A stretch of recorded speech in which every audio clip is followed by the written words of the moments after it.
Greetings, everybody, and welcome to the Media Files. We have ourselves a nice pile of goodies to go through. Yeah, so today we decided to go to a local thrift store that I haven't been to, more of like an antique type of place. And we also have a small disc replay run. Yeah, so we got quite a bit of stuff to go through. What can I say? Disc replay, awesome as always. But sometimes, those thrift stores, you just can't beat the deals. Am I right? Alrighty, so first off, we got, one book and one soundtrack. Yeah. So first off, the book. Never saw this before, and what can we say? If you are a fan of this awesome sci-fi franchise, then of course, well, what can we say? Goodwill can be your friend sometimes. Yes. So here we have from author Rusty Miller. At the time, according to the back of the book, he was only 11 years old when this book was published. Here we have the Jedi Masters Quiz Book. Yeah. 425 cosmic questions and answers about Star Wars and The Empire Strikes Back. So I want to say that this was probably released sometime after Empire. And so, yeah. When was this year? When year was this released, actually? 1982, so they would have been filming Jedi at the time. So, yeah, that's pretty cool. All right, the only soundtrack that we have. Of course, I love this. I remember this show was on, and the thing is, I never really watched a whole lot of it when it was on, but thankfully now, because of DVD, and, I've got all of it now. But now I don't really have any of the soundtracks, and I kind of just came across this at Goodwill, and I'm like, well, that's got to come home with me, because I recognize the composer. So here we have The Best of Babylon 5, of course, music done by, of course, Christopher Frank, and has basically several different songs from different albums, including 2 songs from the Sierra video game, which was probably from 97. So yeah, that's pretty cool. So yeah, there you go. Can't really find that very often. Alrighty, so we have mainly a lot of DVDs, some TV shows, and a couple of Blu-rays. So first off, we got a Steelbook. Yeah. Now, I have not seen this yet. I know of it. I just, for some reason, never got around to watching it. I don't know why. Of course, directed, of course, by Martin Scorsese. We got the Steelbook of The Wolf of Wall Street. Yeah. What can we say? 3 hours of Scorsese awesomeness. So there you go. Alrighty, then up next, now I have the 10th anniversary DVD edition of this movie. I hope the picture quality is much better on this than that DVD, but I don't know why, but for some reason, on my DVD, the audio on that, or however it was done, it just sounds awful, in my opinion. Not just certain parts of it just sound weird and awkward, and I hope that it sounds better on here, especially with the 5.1 surround sound mix. But yeah, funny thing is, they just actually came out with this on a 4K Steelbook. I'd love to get that at some point. But what can we say? Though? This movie is just an instant classic. Classic soundtrack, by the way. Of course, music being done, of course, by Queen. And, of course, composer Michael Kamen. We've got the director's cut of Highlander. Yeah, the 30th anniversary edition Blu-ray. It's got some bonus features with it. Basically, it's excuse me. The series got the making of Highlander, deleted scenes, and interviews with director Russell McKay, and actor Christopher Lambert. And, it has an archival interview with Christopher Lambert, audio commentary by director Russell McKay, and of course the trailer. I think those 3 features are actually brought over from the 10th anniversary edition. I don't know if there ever was a 20th anniversary edition, but, we'll see. But Although, cannot wait for the remake. I hope it is done really well, especially with Chad Stahelski, the John Wick fame. He's going to be directing it, so hopefully it'll be good. Alrighty, well, we got one movie here for the kids. Well, big kid here. Of course, I remember this show being on when I was a kid. Still love it to this day. And, well, what can I say? Why haven't we gotten the full complete series on DVD or Blu-ray with this set yet, Disney? Anyways, at the time that these were out, this was the only way you could really collect them. Now, I know there is a complete series of it on, I think, in the UK, so that's hard to track down. So here we have Spider-Man: The Venom Saga. Yeah, that's pretty cool. It's probably got a few episodes on it, and so I'm going to say it's probably the, I'm going to say it's probably the 3 epic episode of when Venom is actually introduced. So, yeah, there we go. Alright, then up next we have a TV series, a couple of them. Some show from AMC that sounds interesting. Looks very Django Unchained typed, just because of that type of thing. Never heard of it, but I'm like, look what's it was only a couple bucks at Goodwill. Here we have That Dirty Black Bag Season 1. Yeah, the only reason why I got it is because of Dominic Cooper. I know he's been in a lot of good stuff. And, obviously he was in Preacher. He's also been in other really good stuff too. So, looks awesome. Well, speaking of TV shows, what can I say? I have never seen this. I have the book.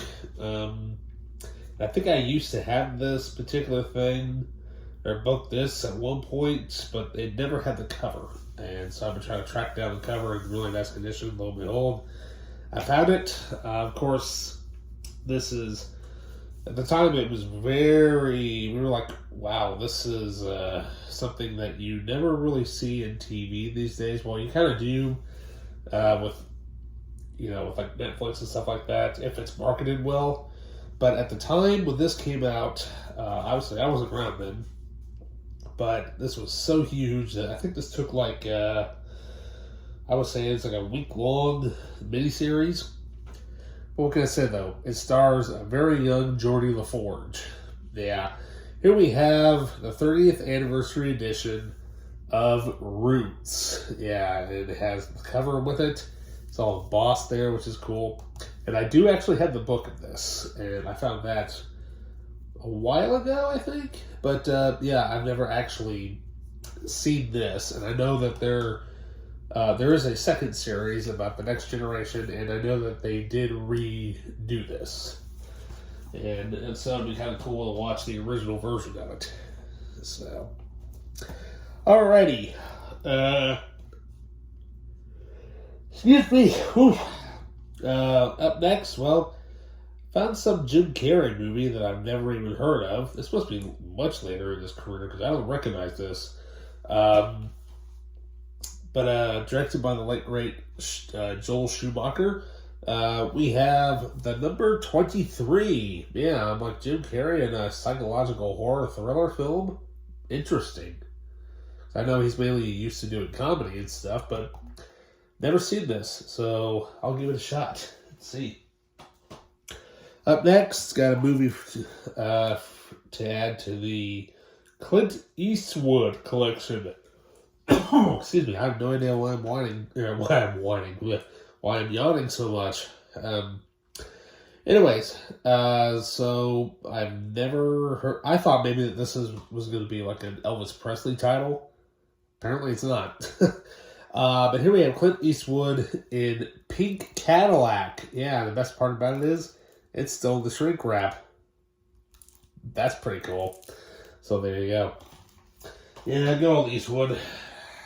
And, well, speaking of older TV shows and stuff. Well, as you know, I did get the complete series of this a while ago. I think it was like right before Christmas or whatever, during Black Friday. And, well, what can we say? Add this to the collection. We have the Munsters in the 2-movie Fright Fest, including Munster Go Home and the Munsters Revenge. So, yeah, there we go. That looks pretty cool. All right, up next, this one.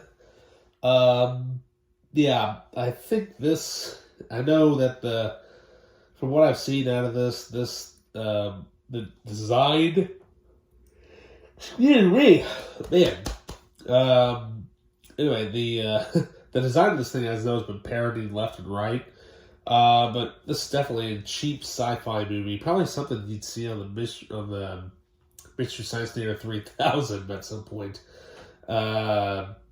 But yeah, all I know is that I was kind of surprised when I saw this, and I think this is actually out of print, as far as I know.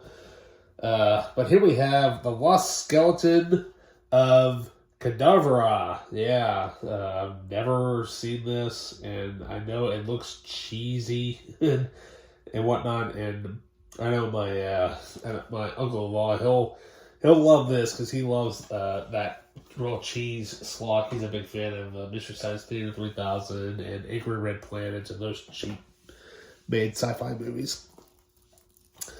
Alrighty, then up next we have a new movie from Steven Soderbergh. I haven't watched any of his stuff lately, but this one looks pretty good. It's got Kylo Ren, of course, James Bond in it. We have Logan Lucky, of course, directed by Steven Soderbergh, and hopefully it's good. Why not? It was only a couple bucks, so there we go. Then came across this film, some sort of apocalyptic sci-fi epic, as according to Bruce Williamson, which I've never heard of this movie. I only recognize the first actor that's in here because, well, it's RoboCop and Batman from The Dark Knight Returns. Of course, I'm talking about Peter Weller in Screamers. Yeah, I've never seen this, never heard of it. And I'm like, cool. Sounds kind of awesome. And I'll have to check it out. Up next, gotta have some Hoff in your collection, right? No, it's not Baywatch. I wish it was. Oh well. Maybe one of these days I'll track down the entire series. But this movie looks like it was made for TV or something like that. I just hopefully one day I also find his Nick Fury movie at some point. That'd be awesome. But here we have David Hasselhoff in Gridlock. Yeah, I've never heard of this. I just kind of grabbed it, because it was a mere 50 cents. I'm like, okay, 50 cents, not bad. Give it a shot for the Hoff. All right, then up next, this guy definitely needs an introduction because, he's used to horror, played one of the best horror icons of all time, Clarice. That should give me a clue. So here we have Anthony Hopkins in The Right. Yeah, still looks creepy. All right, so then up next we have a Western added to the collection, but this one kind of reminds me a lot of if Unforgiven was kind of made with today's cameras and technology. Stars Tim Blake Nelson and Stephen Dorff, and of course country singer Trace Atkins. We have Old Henry. Yeah, this looks kind of cool. And I'm like, looks like a Western revenge type of story. So there we go. All right, and let's see here. Second to last thing. Now this TV series I know was supposed to be really funny. Was on in the 70s, around the time of The Godfather. The reason why I know that is because if you have watched the miniseries The Offer, the same producer of The Godfather, I think his name was Albert Ruddy, also produced this legendary TV series. We have the first season of Hogan's Heroes. Yeah, I have never watched this show. I've heard it's hilarious. But you know, I'm like, cool. They kind of got inspired from other, shows and movies around that time, and hey, let's make a comedic show out of it. I think MASH was made around the same time as that.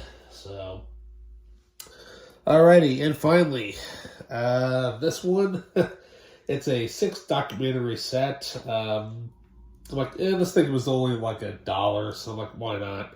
I'm a good sucker for a good documentary every now and then, but it kind of reminds me of one of those documentaries you would watch on Hulu or whatever, or the Sci-Fi Channel way back in the day. So here we have Aliens, Abductions, and Extraordinary Sightings. Yeah, a paranormal documentary collection. Let's see here. So what do we have? Episode-wise, True Abduction and Visitations, UFOs invade the U.S., Alien Encounters and Contactees, The Secret UFO Files, ETs and Time Travel, and the UK UFO Sightings. Okay. I want to say that this thing was kind of coming out around the time of Signs, maybe, when that movie was coming out. I'm guessing. So, yeah. I don't know. Hey, it's unopened. So, $1. There we go. Not bad spend. Well, that does it for this. For that little video. Got the next one coming up with the disc replay stuff. So, stay tuned. And so, with that, like, subscribe, hit that notification button. If you guys want any reviews on anything, let me know in the comments. And with that, I'll see you next time.